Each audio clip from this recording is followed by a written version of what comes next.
Bonjour, nous allons aborder dans cette vidéo les principes du traitement d'une polyarthrite rhumatoïde. Actuellement, les rhumatologues sont très ambitieux et ils ont deux grands objectifs dans le traitement de la polyarthrite. Un, contrôler au mieux l'expression clinique de la maladie, c'est-à-dire les symptômes que vous en percevez. Et actuellement, ce premier objectif, c'est très clair, c'est la rémission. C'est-à-dire retrouver un état où vous n'avez aucune perception désagréable de la maladie, ni douleur, ou le moins possible, pas de raideur matinale, aucun gonflement articulaire.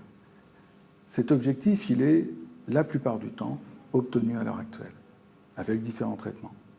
Et puis un deuxième objectif, c'est qu'on s'est rendu compte que, quand bien même la maladie paraissait bien contrôlée au plan clinique, parfois, une petite inflammation résiduelle aboutit à quand même quelques dégradations articulaires. Et donc le deuxième objectif, c'est d'enrayer toute évolution vers des dégradations articulaires, de permettre de garder une fonction parfaite au fil du temps.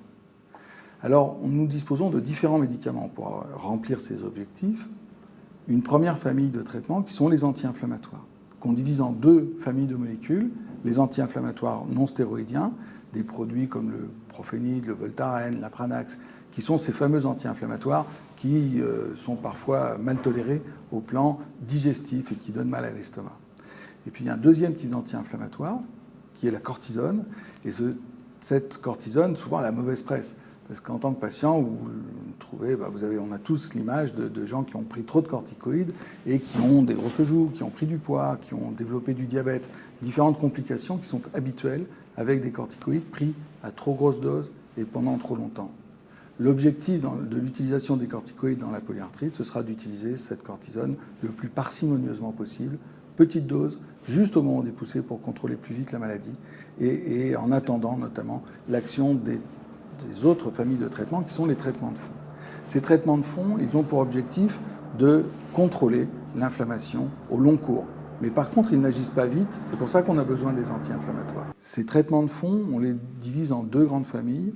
Un traitement de fond qu'on utilise en début de maladie, très souvent le méthotrexate ou des produits avoisinants, qui sont les traitements de première ligne. Ces traitements, si on les utilise suffisamment tôt, à bonne dose, qu'on arrive à équilibrer la dose optimale pour chacun des patients, c'est souvent des traitements qui suffisent à obtenir la rémission. Ensuite, il faut quand même contrôler que les radiographies restent normales, puisque je vous ai dit tout à l'heure que parfois, il y avait un peu d'inflammation résiduelle qui, malgré tout, continuait à risquer d'abîmer les articulations.